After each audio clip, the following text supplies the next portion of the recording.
Nah, ini penting pelajaran ini kepada kalian seluruh member dan leader. Karena saat kau ketemu orang dia omongin begitu, kau langsung berhenti. Berarti kau nggak ngerti bisnismu. Harusnya kau menjelaskan, harusnya kau memberikan pelajaran kepada mereka dengan logika sederhana.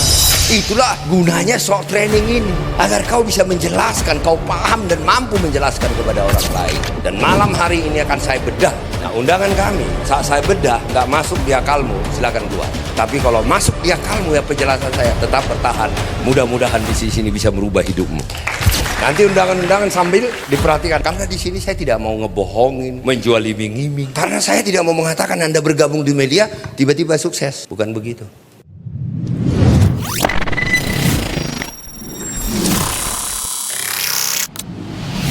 Apa itu media sejahtera? Apakah benar bisnis media sejahtera itu adalah bisnis penipuan yang merugikan orang banyak? Bisnis penipuan yang merugikan orang-orang yang menjadi member. Apakah bisnis media sejahtera itu money game atau investasi? Apakah bisnis media itu tidak jelas dan tidak mungkin orang sukses? Apakah bisnis media hanya menguntungkan orang-orang yang berada di posisi atas?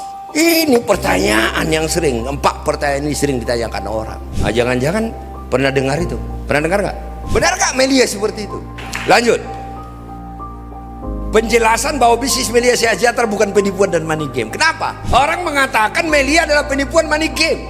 Tapi saya katakan bukan. Nah, kenapa? Harus ada alasannya dong. Alasannya apa? Alasannya adalah media sejahtera adalah perusahaan legal di Indonesia. Tidak mungkin ada perusahaan legal, ada izinnya perusahaan ilegal. Mungkin nggak? Ini perusahaan legal, izinnya lengkap. Ini bukan perusahaan gelap. Ini bukan money game. Ini bukan penipuan. Karena media memiliki izin lengkap. Yang kedua, lanjut. 20 tahun. Berarti mungkin nggak, Bu? 20 tahun pemerintah Republik Indonesia membiarkan bisnis nggak benar, kantornya lengkap. Jadi berarti kalau ada yang mengatakan media penipu, dia yang penipu atau media yang penipu? Yang ketiga apa?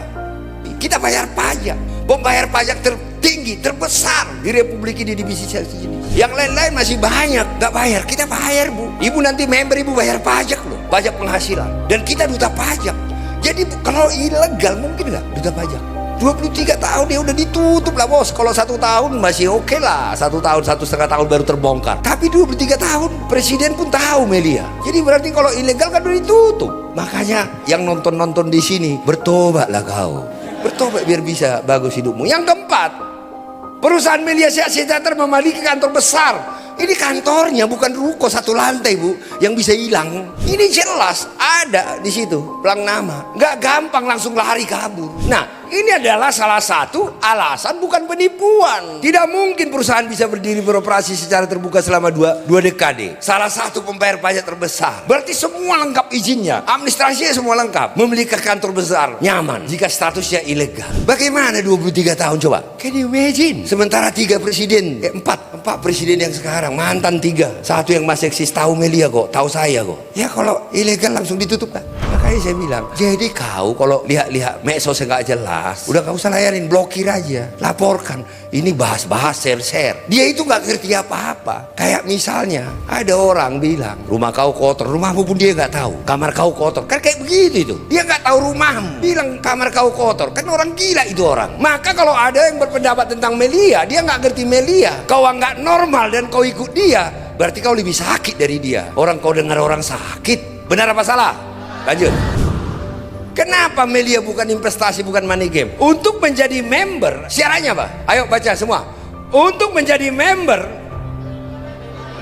berarti artinya apa? Konsep member media itu belanja produk, dapat produk. Jadi kalau misalnya ibu belanja sepatu ini kan keluar duit nggak? Dapat sepatu, penipu nggak tukang sepatunya? Kalau ibu bilang tukang sepatunya penipu, ibu normal atau sakit? Itu. Jadi menjadi member, tidak taruh duit nggak dapat apa-apa.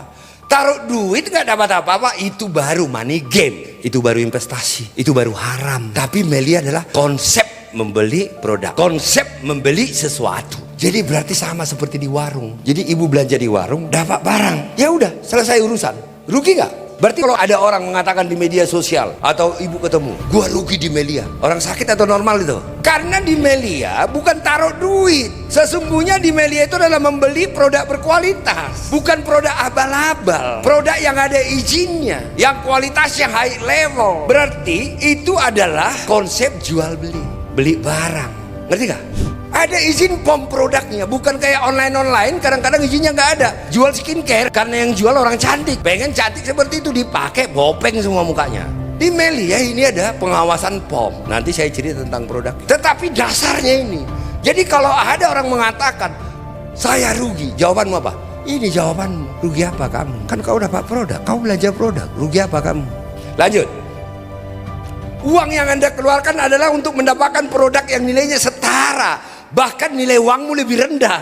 Karena produk Melia jauh lebih berkualitas dari nilainya. Kenapa saya bicara seperti itu? Skincare Melia. Nanti cek gradiennya. Sebelum member nanti tanya membernya. Cek gradiennya. Itu bukan gradien Mangga 2. Itu bukan gradien kandungan Tanah Abang. Tapi itu adalah gradien high class. Cara produksinya bukan rumahan. Jadi kalau Anda ke pabrik Melia harus pakai baju alien yang kelihatan mata doang. Datang harus pakai masker semua. Rambut ditutup, ini semua sampai kaki ditutup. Nggak boleh kelihatan. Itu disebut dengan good manufacturing practice. Produk Melia ini jauh value-nya, nilainya dari harganya, Bu. Ibu tahu itu kan? Channel tahu kan? Nah, kalau ibu nanti ngecek ingredient skincare Melia sama, Bu. Ada yang berbeda. Satu-satunya skincare yang di Republik ini, satu-satunya di Republik ini. Saya belum cek dunia ya. Nggak enak kalau saya katakan dunia ya. Tapi di Republik ini yang memakai tambahan ingredient ekstrak propolis adalah Melia Sehat Sejahtera. Satu-satunya. Lanjut. Contoh, jika Anda mengeluarkan 1 juta, Anda menerima produk senilai 1 juta. Nah terus ruginya di mana, Bu? Ya dapat produk 1 juta juga. Bedanya apa? Anda beli skincare di tempat lain, Anda hanya dapat skincare. Di Melia Anda beli skincare, Anda dapat skincare. Dan Anda dapat bisnis. Itulah Melia Sehat Sejahtera. Ini investasi nggak? Kenapa tidak investasi, Bu? Ibu undangan atau udah jadi member? Kenapa ini tidak investasi? Ah itu, selamat, Anda udah ngerti. Beli produk. Ibu tidak taruh duit di sini, taruh duit jadi member, itu investasi, Bu. Karena ibu nggak dapat apa-apa. Tapi di Melia ibu membeli berarti sama seperti beli tempat lain. Bedanya beli produk Melia, jadi member Melia, dan kita jadi memiliki bisnis jutaan per hari. Nah, kesimpulan dari situ apa? Tidak ada pihak yang dirugikan jika menjadi member di Melia Sehat Sejahtera ini. Karena Anda mendapatkan produk senilai uang yang dikeluarkan. Kerugian hanya terjadi jika uang Anda hilang tanpa mendapatkan imbalan produk. Itu gak? Kalau ibu nanti jadi member, ini ngajak ibu siapa ke sini? Jadi member, ibu kasih duit ke dia, nggak dapat apa-apa, hanya dapat kartu anggota. Itu baru ibu rugi. Tapi kalau ibu nanti jadi member melalui dia, berarti ibu membeli produk sebenarnya. Ibu dapat produk senilai uang ibu. Ibu rugi nggak? Nah, kerugian hanya terjadi jika uang Anda hilang tanpa mendapatkan imbalan produk yang setara. Berarti setuju nggak Anda dengan saya bahwa Melia bukan investasi, bukan money game, bukan penipuan, bukan ilegal dari keterangan saya tadi? Oke, aplaus untuk kita semua.